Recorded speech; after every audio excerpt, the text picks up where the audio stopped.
ନମସ୍କାର, ଜୟ ଜଗନ୍ନାଥ। ମୁଁ ଆଉ ଗୋଟେ ଭିଡ଼ିଓରେ ଆପଣମାନଙ୍କୁ ସ୍ୱାଗତ ଜଣାଉଛି। ତ ମୁଁ ଆଶା କରୁଛି ଆପଣମାନେ ସମସ୍ତେ ଭଲରେ ଥିବେ ଏବଂ ମୋ ଭିଡ଼ିଓରୁ କିଛିଟା ଶିଖିପାରୁଥିବେ। ତ ମୁଁ ଆଉ ଗୋଟେ ଭିଡ଼ିଓ ନେଇ ଆସିଛି, ଯାହାକି ଆଜି ଆମେ ପଢ଼ିବା ଚୌର୍ଯ୍ୟ ଗୀତିକା। ଚୌର୍ଯ୍ୟ ଗୀତିକା ଯେଉଁଟାକି NEP ପାଇଁ ବହୁତ ଇମ୍ପୋର୍ଟାଣ୍ଟ। ତ ମୁଁ ଆଶା କରୁଛି ଏହି ଭିଡ଼ିଓ ଆପଣମାନେ ବିନା ସ୍କିପ୍ରେ ଦେଖନ୍ତୁ, ତ କିଛିଟା ନିଶ୍ଚୟ ବୁଝିକି ଯିବେ। ତ ଆଜି ଆମେ ଆଲୋଚନା କରିବା ଯେଉଁଟାକି ଚୌର୍ଯ୍ୟ ଗୀତିକା କ'ଣ, ଚୌର୍ଯ୍ୟ ଗୀତିକା କାହାକୁ କୁହାଯାଏ, ତ ଚୌର୍ଯ୍ୟ ଗୀତିକା ଉତ୍ପତ୍ତି କେମିତି ହେଇଥିଲା ତା ବିଷୟରେ ଜାଣିବା। ତ ମୁଁ ଦୁଇଟା ଯାକ ଭିଡ଼ିଓ ଆପଣମାନଙ୍କୁ NEP ଅନୁସାରେ କ୍ଲାସ୍ କରିସାରିଛି। ତ ଯେଉଁ ଭାଇ ଭଉଣୀମାନେ ଦେଖିନାହାନ୍ତି ଯାଇକି ଦେଖିନେବେ। ଏବଂ ଆଉ ଗୋଟେ କଥା, ଆପଣମାନଙ୍କର ବହୁତ ସପୋର୍ଟ ଦରକାର, ସେଥିପାଇଁ ଦୟାକରି ମୋ ଚ୍ୟାନେଲକୁ ଥରେ ସବସ୍କ୍ରାଇବ୍ କରିଦିଅନ୍ତୁ ଏବଂ ଆପଣମାନଙ୍କ ସାଙ୍ଗସାଥି ପାଖକୁ ସେୟାର କରିଦିଅନ୍ତୁ। ତ ଏବେ ଆମେ ଆଜି ଦେଖିବା ତ ଚୌର୍ଯ୍ୟ ଗୀତିକା କ'ଣ। ତ ସାଙ୍ଗମାନେ ଦେଖ, ଚୌର୍ଯ୍ୟ ଗୀତିକା କ'ଣ ନା, ଆମେ ଆଜି ଫୁଲ୍ ଡିଟେଲ୍ସ ଜାଣିବା। ତ ଦେଖ, ଅପଭ୍ରଂଶ ସାହିତ୍ୟର ଦୈବୀତ୍ୟମାନ ଶିକ୍ଷା ଚୌର୍ଯ୍ୟ ଗୀତିକା। ତ ଆମେ ବେଶୀ କିଛି ବୁଝିବା ନାହିଁ, ତ ଖାଲି ଆମେ ଚୌର୍ଯ୍ୟ ଗୀତିକା ବିଷୟରେ ହିଁ ବୁଝିବା। ତ ଦେଖ, ଓଡ଼ିଆ ଭାଷା ଓ ସାହିତ୍ୟର ଉଦ୍ଭବ ଓ ଉନ୍ମେଷ ପୂର୍ବରୁ ପ୍ରାୟ ସପ୍ତମ ଶତାବ୍ଦୀରୁ ତ୍ରୟୋଦଶ ଶତାବ୍ଦୀ ମଧ୍ୟରେ ଅପଭ୍ରଂଶ ଭାଷା ସାହିତ୍ୟର ଉନ୍ମେଷ ଘଟିଥିଲା। ତ ସାଙ୍ଗମାନେ ଦେଖ, ସାହିତ୍ୟର ଉନ୍ମେଷ କେବେ ଘଟିଥିଲା ନା, ପ୍ରାୟ ସପ୍ତମ ଶତାବ୍ଦୀରୁ ତ୍ରୟୋଦଶ ଶତାବ୍ଦୀ ମଧ୍ୟରେ ଏହି ଆମ ଅପଭ୍ରଂଶ ସାହିତ୍ୟର ଓଡ଼ିଆ ସାହିତ୍ୟର ଉନ୍ମେଷ ଘଟିଥିଲା। ତ ଏହି ସମୟରେ ଲୋକକଥିତ ଭାଷା ଥିଲା ଅପଭ୍ରଂଶ। ତ ଏହି ସମୟରେ ଲୋକମାନେ ଏହି ଅପଭ୍ରଂଶ ଭାଷାକୁ କଥିତ ଭାଷା ରୂପେ ଗ୍ରହଣ କରିନେଇଥିଲେ ଏବଂ ସେମାନେ କଥାବାର୍ତ୍ତା ହେଉଥିଲେ। ତ ଦେଖିବା, ସଂସ୍କୃତ ଭାଷା କ୍ରମ ବିବର୍ତ୍ତିତ ହୋଇ ସେଥିରୁ ପାଲି ଓ ପ୍ରାକୃତ ଉନ୍ମେଷ ଘଟିଥିଲା। ତ ଦେଖ, ଏବେ ସଂସ୍କୃତ ଭାଷା କ୍ରମେ ବିବର୍ତ୍ତିତ ହୋଇ, ଯେଉଁ ସଂସ୍କୃତ ଭାଷା ଅପଭ୍ରଂଶ ଭାଷା ବିବର୍ତ୍ତିତ ହୋଇ ସେହି ଭାଷା କ'ଣ ହେଇଗଲା ନା, ପାଲି ଆଉ ପ୍ରାକୃତ ଭାଷାର ଉନ୍ମେଷ ଘଟିଥିଲା। ତ ମୁଁ ଆଶା କରୁଛି ଆପଣମାନେ କିଛି ନା କିଛି ନିଶ୍ଚୟ ବୁଝିପାରୁଥିବେ। ତ ଦେଖନ୍ତୁ, ଆଉ ଆଗକୁ ନିଶ୍ଚୟ ଅଧିକ ବୁଝି ଯିବେ। ତ ଦେଖ, ଯେତେବେଳେ ପାଲି ଥିଲା ଲୋକକଥିତ ଭାଷା, ସେତେବେଳେ ସେହି ଭାଷା ବୌଦ୍ଧ ଧର୍ମ ସମ୍ପର୍କିତ। ତ ଯେତେବେଳେ ପାଲି ଥିଲା ଲୋକକଥିତ ଭାଷା, ସେତେବେଳେ ସେହି ଭାଷା ବୌଦ୍ଧ ଧର୍ମ ସମ୍ପର୍କିତ ନାନାଦି ଗ୍ରନ୍ଥ ଓ ସାହିତ୍ୟ ସୃଷ୍ଟି ହୋଇଥିଲା। ତ ସାହିତ୍ୟ କେବେ ସୃଷ୍ଟି ହୋଇଥିଲା ନା, ଯେତେବେଳେ ପାଲି କଥିତ ଭାଷା ହୋଇଥିଲା ଏବଂ ସେହି ସମୟରେ ବୌଦ୍ଧ ସମ୍ପର୍କିତ ନାନାଦି ବୌଦ୍ଧମାନେ ଯେଉଁ ତାଙ୍କ ଭାଷାରେ କଥାବାର୍ତ୍ତା କରୁଥିଲେ, ସେହି ସମୟରେ ହିଁ ଆମ ଓଡ଼ିଆ ସାହିତ୍ୟ ସୃଷ୍ଟି ହୋଇଥିଲା। ତ ଏଇଟା ଏକ୍ଜାମ୍ରେ ଆସିବ, ତ ସମସ୍ତେ ଏହାକୁ ନୋଟ୍ କରନ୍ତୁ। ଯଦି ଆପଣମାନଙ୍କୁ ଏହି PDF ଦରକାର, ତାହେଲେ ମୁଁ ମୋ ଚ୍ୟାନେଲରେ ହ୍ୱାଟ୍ସଆପ୍ ନମ୍ବର ଦେଇଦେବି, କିମ୍ବା ଏଇଠି ହ୍ୱାଟ୍ସଆପ୍ ନମ୍ବର ଦେଇଦେବି।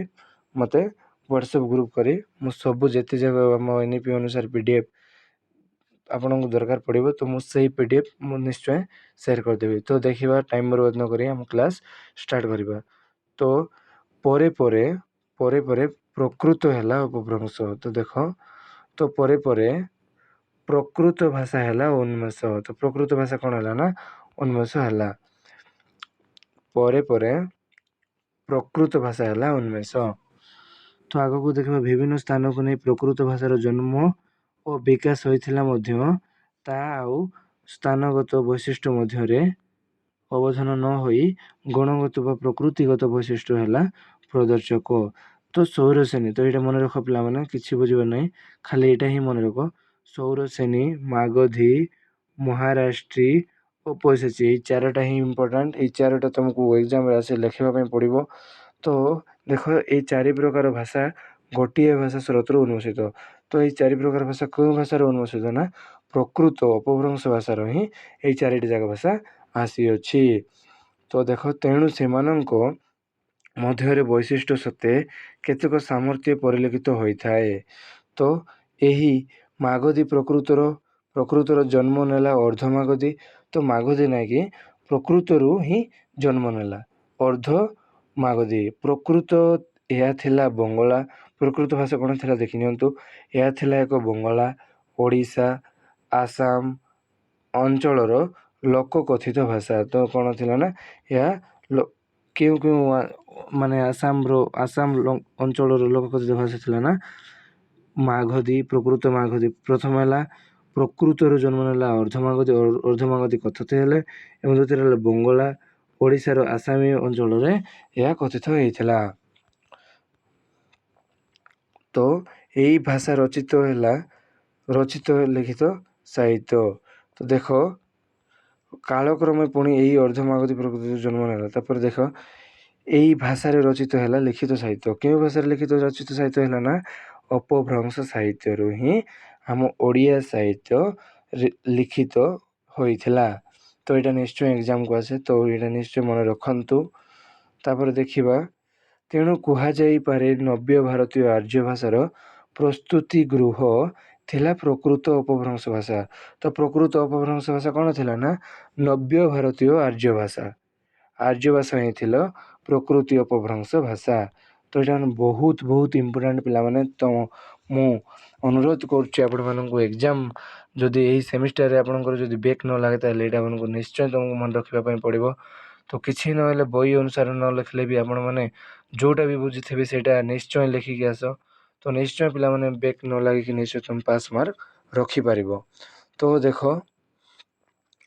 ଏହା ଥିଲା ଲୋକଭାଷା କ'ଣ ନା ଏହି ଭାଷାରେ ଲିଖିତ ହୋଇଥିଲା। ତାପରେ ତେଣୁ କୁହାଯାଇପାରେ ନବ୍ୟ ଭାରତୀୟ ଅପଭ୍ରଂଶ ଭାଷା ବୋଲି। ଓଡ଼ିଶାରେ ଏହି ଭାଷା ଉନ୍ମେଷ ଘଟିଥିଲା ପ୍ରାୟତଃ ସପ୍ତମ ଶତାବ୍ଦୀରେ। ତ ଏହି ଭାଷା କେବେ ପ୍ରାୟତଃ ମାନେ ସୃଷ୍ଟି ହୋଇଥିଲା ନା ସପ୍ତମ ଶତାବ୍ଦୀରେ ଘଟିଥିଲା।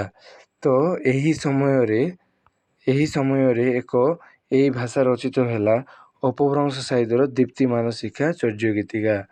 ତ କେଉଁ ଭାଷାରୁ ଚର୍ଯ୍ୟ ଗୀତିକା ଆସିଅଛି ପିଲାମାନେ ନା ଅପଭ୍ରଂଶ ଭାଷାରୁ ହିଁ ଚର୍ଯ୍ୟ ଗୀତିକାର ଆମେ ଜାଣିପାରୁଛୁ ସୃଷ୍ଟି ବୋଲି। କିନ୍ତୁ ଚର୍ଯ୍ୟ ଗୀତିକା କେଉଁ ଭାଷାରେ ଲେଖା ହେଇଥିଲା ସେଇଟା ମୁଁ କହୁନି, ବରଂ ଏଇଟା କେଉଁ ଭାଷାରୁ ଆସିଛି ବୋଲେ ସେଇଟା ହେଲା ଚର୍ଯ୍ୟ ଗୀତିକା ମାନେ ଅପଭ୍ରଂଶ ଭାଷାରୁ।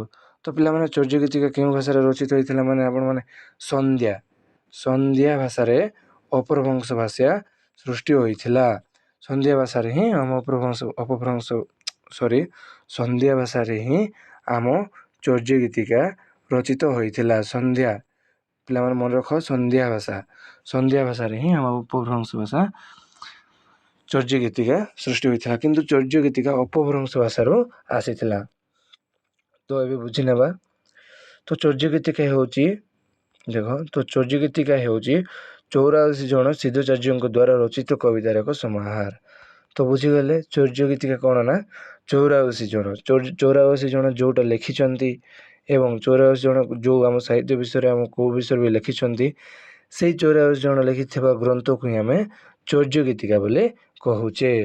ତ ଦେଖ ଏହି ଗୀତିକା ଗୁଡ଼ିକ ସହଜିଆ ସିଦ୍ଧ ସାଧନ ତତ୍ତ୍ୱ ଜ୍ଞାପକ କେତେ ଗୁଡ଼ିଏ ଛୋଟ ଛୋଟ କବିତା କୁହାଯାଏ ଯାହାକୁ ଭାରତର ସୁନାମଧନ୍ୟ ଗବେଷକଗଣକ ବିଭିନ୍ନ ନାମରେ ନାମକରଣ କରିଛନ୍ତି। ତ ଏହି ମାନେ ଆମ ଚର୍ଯ୍ୟ ଗୀତିକାକୁ ବିଭିନ୍ନ ନାମରେ ନାମକରଣ କରିଛନ୍ତି। ଆମ ଭାରତର ଗବେଷକ ଯିଏ ସୁନାମଧନ୍ୟ ଗବେଷକଗଣ ବିଭିନ୍ନ ନାମରେ ନାମକରଣ କରିଛନ୍ତି। ଯଥା ସେ ନାମ ହେଲା ଚର୍ଯ୍ୟପଦ, ଆଚାର୍ଯ୍ୟ ଚର୍ଯ୍ୟ ବିନିଶ୍ଚୟ, ଚର୍ଯ୍ୟ ଗୀତିକସ ଏବଂ ଚର୍ଯ୍ୟ ଗୀତି ଓ ଚର୍ଯ୍ୟ ଗୀତିକା। ତ ଏଇ ବହୁତ ଇମ୍ପୋର୍ଟାଣ୍ଟ ପିଲାମାନେ ଏହି ନାଁ ଗୁଡ଼ିକ ସମସ୍ତେ ମନେ ରଖ, ଲେଖିକି ରଖ, ନିଶ୍ଚୟ ତୁମ କାମକୁ ଆସିବ। ତ ଦେଖ ଏବେ ମାନେ ଆମ ଭାରତର ଯିଏ ସୁନାମଧନ୍ୟ ଗବେଷକମାନେ ଆମର ଚର୍ଯ୍ୟ ଗୀତିକାକୁ କେତୋଟି ନାମରେ ନାମିତ କରିଛନ୍ତି ନା 1 2 3 4 5 6ଟି ନାମରେ ନାମକରଣ କରିଛନ୍ତି। ତ ଏଇ 6ଟି ନାମକରଣ ଖାତାରେ ଲେଖିକି ରଖନ୍ତୁ, ନିଶ୍ଚୟ ଏକ୍ଜାମ୍ରେ ଆସିବ। ତ ଏହାର ପ୍ରଥମ ଆବିଷ୍କୃତ ଥିଲେ ଏହାର ପ୍ରଥମ ଆବିଷ୍କୃତ ଗବେଷକ ମହାମହୋପାଧ୍ୟାୟ ହରପ୍ରସାଦ ଶାସ୍ତ୍ରୀ। ତ କହିଲା ନା କ'ଣ ଆମ ଚର୍ଯ୍ୟ ଗୀତିକାର ଯିଏ ଆବିଷ୍କୃତ କିଏ ଥିଲେ ନା ମହାମହୋପାଧ୍ୟାୟ ହରପ୍ରସାଦ ଶାସ୍ତ୍ରୀ। ଏଇଟା ପିଲାମାନେ ବହୁତ ଇମ୍ପୋର୍ଟାଣ୍ଟ, ନିଶ୍ଚୟ ଏକ୍ଜାମ୍ରେ ଆସେ, ସର୍ଟ କୋଶ୍ଚିନ୍ ନିଶ୍ଚୟ ଆସେ। ତ ଆପଣମାନେ ତ ଜାଣିଗଲେ। ତ ଆମ ଚର୍ଯ୍ୟ ଗୀତିକାର ପ୍ରଥମ ସୃଷ୍ଟିକର୍ତ୍ତା କିଏ ନା ମହାମହୋପାଧ୍ୟାୟ ହରପ୍ରସାଦ ଶାସ୍ତ୍ରୀ ହିଁ ଚର୍ଯ୍ୟ ଗୀତିକା ରଚନା କରିଥିଲେ ବା ସିଏ ହିଁ ସୃଷ୍ଟି କରିଥିଲେ। ତ ତାଙ୍କ ଦ୍ୱାରା ଏହିସବୁ ଗୀତିକା ଗୁଡ଼ିକ ଆବିଷ୍କୃତ ହେବା ପରେ ବହୁ ଗବେଷକ ଏହାକୁ ନେଇ ଗବେଷଣା ଆରମ୍ଭ କରିଦେଇଥିଲେ। ତ ସେ ତାଙ୍କ ଏହି ଚର୍ଯ୍ୟ ଗୀତିକା ଲେଖିଥିଲେ। ସେଥିରୁ ଲେଖିଥିବାରୁ ସେ ଚର୍ଯ୍ୟ ଗୀତିକାରୁ କେତେଜଣ ଦେଖିକି ତ ଆଉ କିଛି ଜଣ ରଚନା କରିଥିଲେ। ତ ସେମାନଙ୍କ ଅକ୍ଲାନ୍ତ ପରିଶ୍ରମ ଓ କଷ୍ଟଲବ୍ଧ ଅନ୍ୱେଷଣର ଫଳ ସୂଚନା ଆବିଷ୍କୃତ ହୋଇଛି ସହଜିଆ ବୌଦ୍ଧ ସିଦ୍ଧଚାର୍ଯ୍ୟଙ୍କ ରଚିତ ଚର୍ଯ୍ୟ ଗୀତିକା।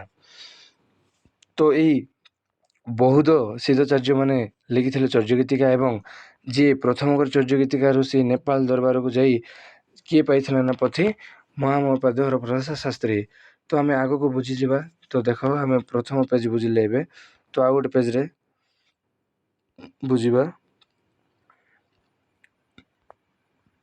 ତ ଦେଖନ୍ତୁ ମୁଁ କିଛି ନାହିଁ ଆଉ ବାସ୍ 5 ମିନିଟ୍ରେ ଭିଡ଼ିଓଟା ସାରିକି ତାପରେ ଆମେ ପ୍ରସାରଣ କାଳ ବିଷୟରେ ବୁଝିବା।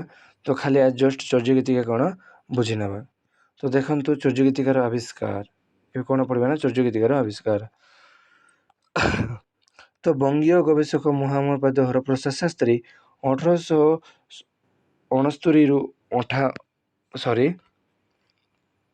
ତ ବଙ୍ଗୀୟ ଗବେଷକ ମହାମହୋପାଧ୍ୟାୟ ହରପ୍ରସାଦ ଶାସ୍ତ୍ରୀ 1897ରୁ 1898 ମସିହାରେ ନେପାଳ ରାଜଦରବାରକୁ ଯାଇ ସେଠାରୁ କେତେକ ପୋଥି ସଂଗ୍ରହ କରିଥିଲେ। ତ 1800 ଯିଏ ମୁଁ କହିଲି ଏବେ ଆମ ସୃଷ୍ଟିକର୍ତ୍ତା ଚର୍ଯ୍ୟ ଗୀତିକାର ମହାମହୋପାଧ୍ୟାୟ ହରପ୍ରସାଦ ଶାସ୍ତ୍ରୀ 1869ରୁ ବଙ୍ଗୀୟ ଗବେଷକ ମହାମହୋପାଧ୍ୟାୟ ହରପ୍ରସାଦ ଶାସ୍ତ୍ରୀ ଖ୍ରୀଷ୍ଟପୂର୍ବ 1897ରୁ 98 ମସିହାରେ ସିଏ ନେପାଳ ରାଜଦରବାରକୁ ଯାଇଥିଲେ ଏବଂ ସେଠାରୁ ସିଏ ପୋଥି ସଂଗ୍ରହ କରିଥିଲେ। ତ କେତେଟା ପୋଥି ସଂଗ୍ରହ କରିଥିଲେ ନା 50ଟା ପୋଥି ସଂଗ୍ରହ କରିଥିଲେ। ତ ସେହି ପୋଥି ଗୁଡ଼ିକ ମଧ୍ୟରେ ଥିଲା ଡାକାର ନମ୍ବର, ସୁଭାଷିତ ସଂଗ୍ରହ, ଦୋହା କୋଷ। ସେଇ ପୋଥିରେ କ'ଣ ଥିଲା ନା ଡାକର ନମ୍ବର ଥିଲା, ସୁଭାଷିତ ସଂଗ୍ରହ ଥିଲା, ଦୋହା କୋଷ ଥିଲା। ପୂର୍ବରୁ ସିଏ 1905 ମସିହାରେ ସିସିଲ ବେଣ୍ଡେଲ ସାହେବ ସୁଭାଷିତ ସଂଗ୍ରହକୁ ସମ୍ପାଦନ କରି ପ୍ରକାଶ କରିଥିଲେ। ସେ ନା କିଏ ଚର୍ଯ୍ୟ ଗୀତିକାର ସୃଷ୍ଟିକର୍ତ୍ତା ଯିଏକି ମହାମହୋପାଧ୍ୟାୟ ହରପ୍ରସାଦ ଶାସ୍ତ୍ରୀ 1907 ମସିହାରେ ନେପାଳକୁ ଯାଇ ତ ସିଏ 1905 ମସିହାରେ ସିସିଲି ବେଣ୍ଡେଲ ସାହେବ ସୁଭାଷିତ ସଂଗ୍ରହକୁ ସମ୍ପାଦନ କରି ପ୍ରକାଶ କରିଥିଲେ। ତ ପୁନର୍ବାର ହରପ୍ରସାଦ ଶାସ୍ତ୍ରୀ 1907 ମସିହାରେ ନେପାଳ ଯାଇ ସେଠାକାର ପୋଥି ସଂଗ୍ରହାଳୟରୁ ଆଉ କେତେକ ଦୁର୍ଲଭ ପୋଥି ସଂଗ୍ରହ କରିଥିଲେ। ତ ଆପଣମାନେ ବୁଝିପାରୁଥିବେ ତ ଜଣେ ମହାମହୋପାଧ୍ୟାୟ ହରପ୍ରସାଦ ଶାସ୍ତ୍ରୀ ସିଏ ଯିଏକି 1907 ମସିହାରେ ନେପାଳକୁ ଯାଇଥିଲେ ଏବଂ ସିଏ 50ଟି ପୋଥି ସଂଗ୍ରହ କରିଥିଲେ। ତ ସେଇ 50ଟି ପୋଥିରୁ ହିଁ ସମସ୍ତେ ଯେଉଁ ଚର୍ଯ୍ୟ ଗୀତିକା ମାନେ ତାର ଲେଖିଛନ୍ତି। ତ ପ୍ରଥମ କରି କିଏ ପାଇଥିଲେ ନା ଚର୍ଯ୍ୟ ଗୀତିକାର ପୋଥି ତ ମହାମହୋପାଧ୍ୟାୟ ହରପ୍ରସାଦ ଶାସ୍ତ୍ରୀ ହିଁ ପ୍ରଥମେ ପାଇଥିଲେ। ତ ଆଗକୁ ପଢ଼ି ନେବା। ସେଇ ପୋଥି ଗୁଡ଼ିକ ମଧ୍ୟରେ ଗୋଟିଏ ପୋଥିର ନାମ ଥିଲା ଚର୍ଯ୍ୟ ବିନିଶ୍ଚୟ। ତ ସେଇ ପୋଥିର ନାମ କ'ଣ ଥିଲା ନା ଚର୍ଯ୍ୟ ବିନିଶ୍ଚୟ। ସେଇ ପୋଥି ଗୁଡ଼ିକ ମଧ୍ୟରେ ଗୋଟିଏ ପୋଥିର ନାମ ଥିଲା ଚର୍ଯ୍ୟ ବିନିଶ୍ଚୟ। ତ ଏହି ଚର୍ଯ୍ୟ ବିନିଶ୍ଚୟକୁ ମନେ ରଖନ୍ତୁ, ଏ ନିଶ୍ଚୟ ଏକ୍ଜାମକୁ ଆସେ। ତ ଆଉ ଦେଖିବା ଏହା ତାଳପତ୍ରରେ ଲେଖା ହେଇଥିଲା। କେଉଁ ପତ୍ର ନା ତାଳପତ୍ରରେ ଏହା ଲେଖା ହୋଇଥିଲା ଏବଂ ପ୍ରତ୍ୟେକ ପତ୍ରର ଉଭୟ ପାର୍ଶ୍ୱରେ ପଙ୍କ୍ତି ଗୁଡ଼ିକ ସଜା ହୋଇ ଲେଖାଯାଇଥିଲା। ପଙ୍କ୍ତି ଗୁଡ଼ିକ ଥିଲା ପିଲାମାନେ ପ୍ରତ୍ୟେକ ପୃଷ୍ଠାରେ ପଙ୍କ୍ତି ଗୁଡ଼ିକ ଥିଲା। ପ୍ରତିଟି ପୃଷ୍ଠାରେ ଥିଲା 5ଟି କରି ପଙ୍କ୍ତି। ତ ପ୍ରତି ଧାଡ଼ିରେ 5ଟି କରି ପଙ୍କ୍ତି ଥିଲା। ତ ଏଥିରେ ନଷ୍ଟ ହୋଇଯାଇଥିବା ପତ୍ର ଗୁଡ଼ିକ ଛଡ଼ା ପୋଥିର ପତ୍ର ସଂଖ୍ୟା ଥିଲା ମୋଟ 64। ତ ଏହି 64ଟି ପୋଥି ନଷ୍ଟ ହୋଇଯାଇଥିଲା।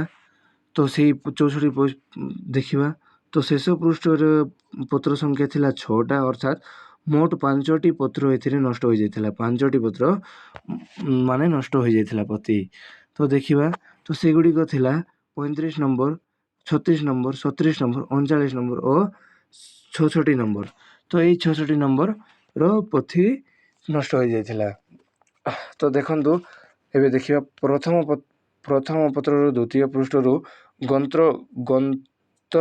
ଗନ୍ତଟିର ଆରମ୍ଭ ହୋଇଥିଲା। ତ ପ୍ରଥମ ପତ୍ରର ଦ୍ୱିତୀୟ ପୃଷ୍ଠରୁ ହିଁ ଆମର ଚର୍ଯ୍ୟ ଗୀତିକା ପଢ଼ିବାର ଆରମ୍ଭ ହୋଇଥିଲା। ଏହାର ଆରମ୍ଭ ହୋଇଛି ନମା ଶ୍ରୀ ବଜ୍ରଯୋଗିନୀ ମନ୍ତ୍ରରେ।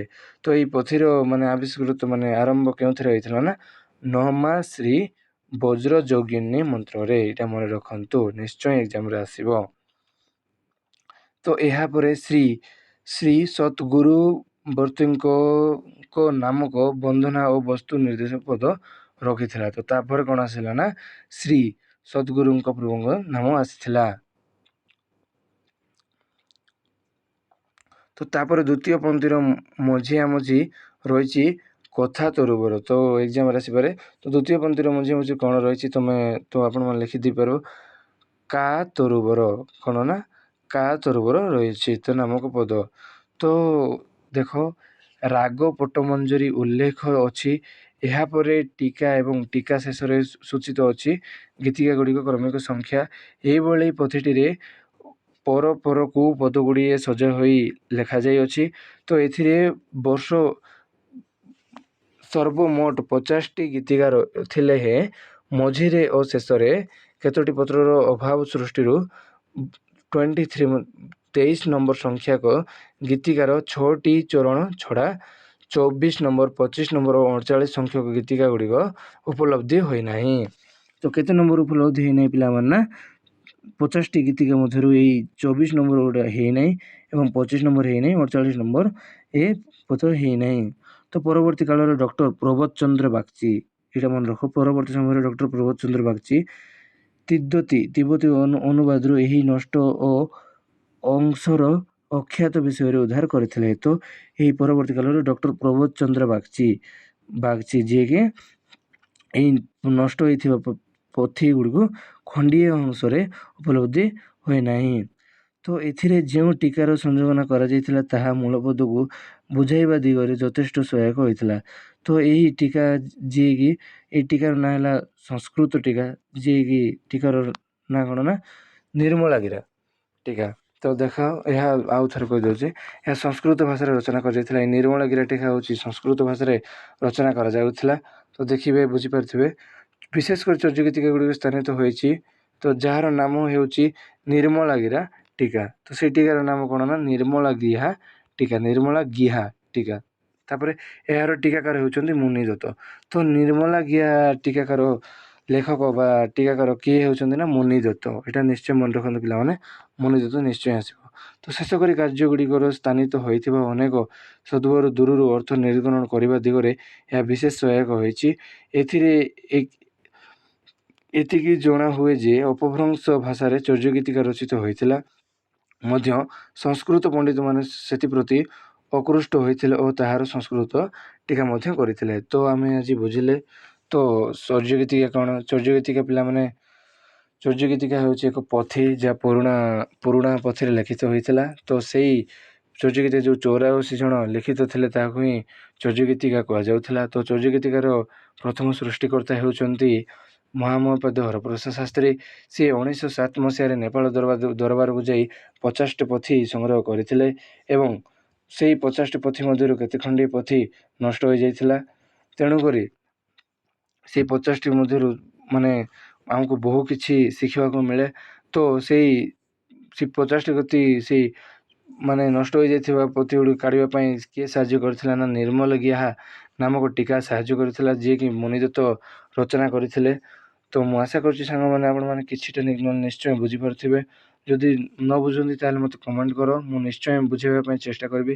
ତ କ୍ଷମା କରିବେ, ମୁଁ ନୂଆ କରି ଭିଡ଼ିଓ ଛାଡ଼ୁଛି, ତେଣୁକରି ମୋର କହିବା ଶୈଳୀ ଭୁଲ ହେଇଥିବ, ତ ସେଇଟା ପାଇଁ ମୁଁ କ୍ଷମା ମାଗୁଅଛି।